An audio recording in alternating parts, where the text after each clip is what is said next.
What's up, guys? So I want to give you another update on Manny. So when I got it home from the tuner the other day, couldn't get it to go in gear. When you hook up the drive shaft, it would never rotate, but when you unhook the drive shaft, it would just rotate freely. Well, in gear, like you'd put it in drive and the transmission and transfer case would spin. But then when you hook everything up, it wouldn't do anything. So I got to thinking, I was like, oh, maybe the fluid's a little low, because we did just like install it. And, you know, since the conductor plate, which I'll show you here in a minute, wasn't actually talking to the computer, I thought, well, maybe the fluid didn't get where it went. So I drained the pan, added fluid, got everything back where it was supposed to go. And then it still did the same thing. So I called a buddy of mine, and come to find out the tuning wasn't done right.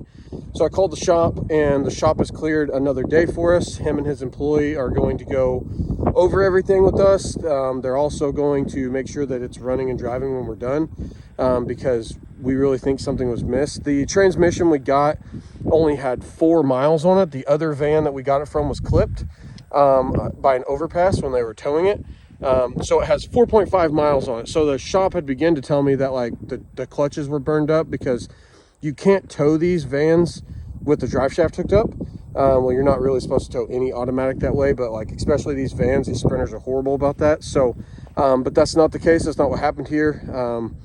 The van basically got drove up onto the trailer at the factory in South Carolina, and then got clipped by an overpass and was unloaded and stripped. So that's not the problem. We towed it without a drive shaft when we put it on a trailer.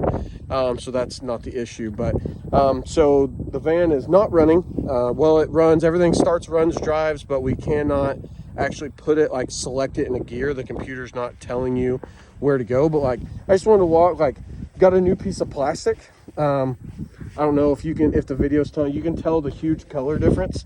So this is ceramic coated, and this is not. This is brand new plastic. It's dirty, obviously. It's not perfect, but this is 3-year-old plastic, and this is a couple-day-old plastic, and you can tell the huge color difference. But I just wanted to show everybody, when we bought the transmission, Mercedes told me that it could not be tuned, that there was no way you could do it.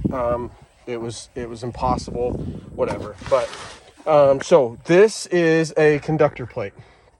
This is where your transmission filter sits, and this is the second layer of your transmission. This is what talks to everything. All these are electronic solenoids. All this has to be reprogrammed when you get a new transmission. If you don't go through the dealer, like if you buy a used transmission, you have to go and have this reprogrammed. Like the computers will not talk if not. Also, this is the TCU. This is what's on the side of the transmission, transmission control unit. If you have your old one, save that, and it'll save you a fortune. Mine came with it. This is the one that came off the used transmission that we bought, you know, the one with 4 miles on it. But the conductor plate is what I had to have reprogrammed. And if not, I would have had to have that done too, but that was a lot more money. So I swapped the original onto this tranny, and then we just had to have the conductor plate programmed. But the shop was telling me that like all this got burned. Like these are supposed to be clear. All this is supposed to be a clear plastic, and since it got like this, that's how hot it got. All these, when my father-in-law and I pulled all these out, these were just covered in metal, because we tore up the clutches, which, matter of fact, here's one of the clutches that came out of Manny. It was already broken. It was just laying in the transmission. So that's kind of what you deal with a little bit there when you drive them as hard as I do.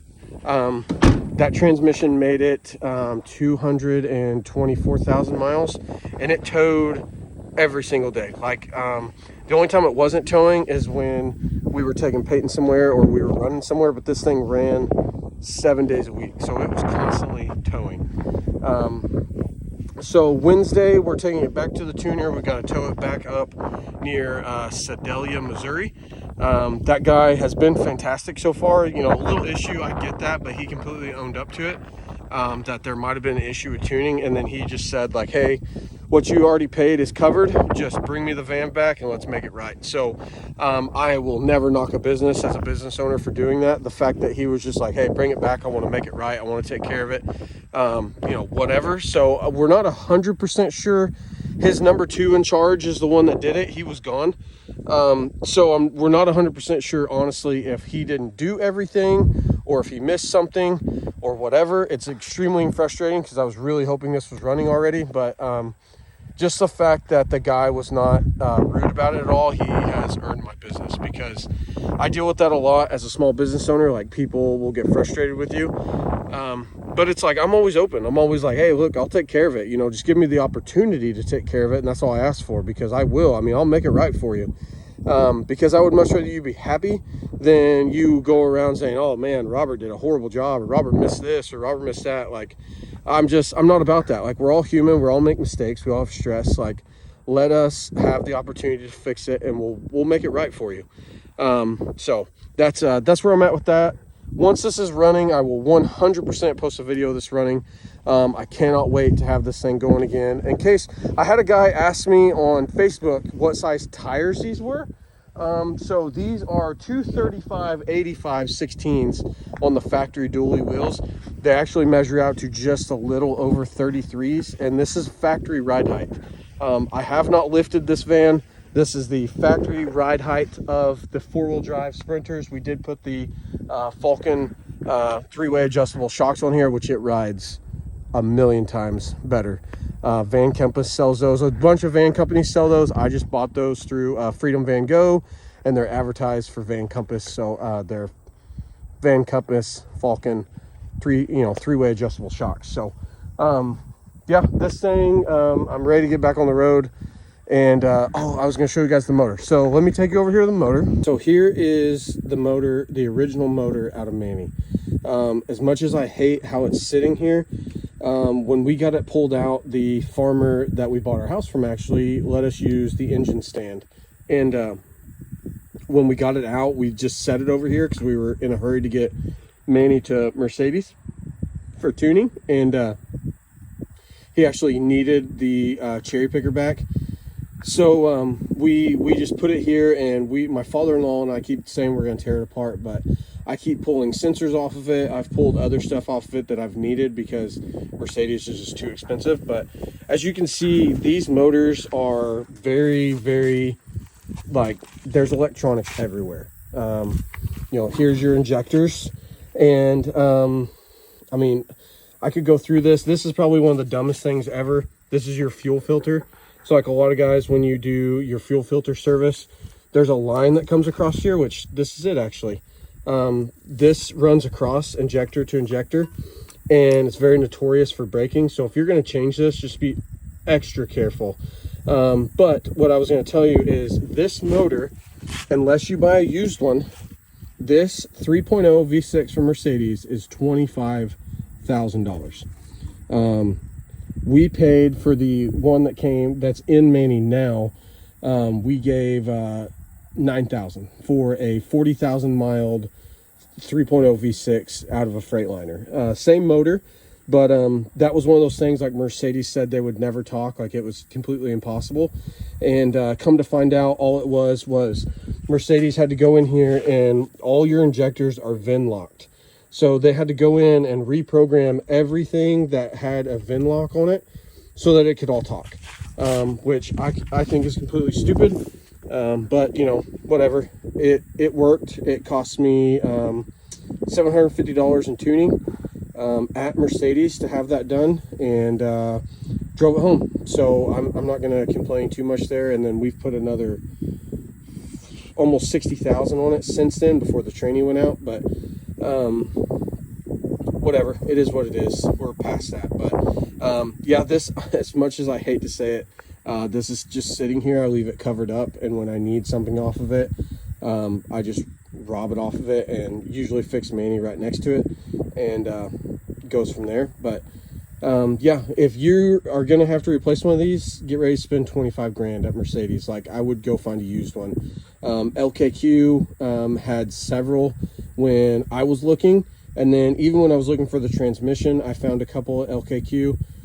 They're really not bad priced. They were like right around 7 to 10, depending on how many miles were on it. But I mean, when you start piecing this together with parts at Mercedes, like, you can't even, the heads are all you can buy from Mercedes. Everything else, you can't buy a long block, which is like the crank, the pistons, up to the heads, minus accessories. A short block is just the rotating assembly.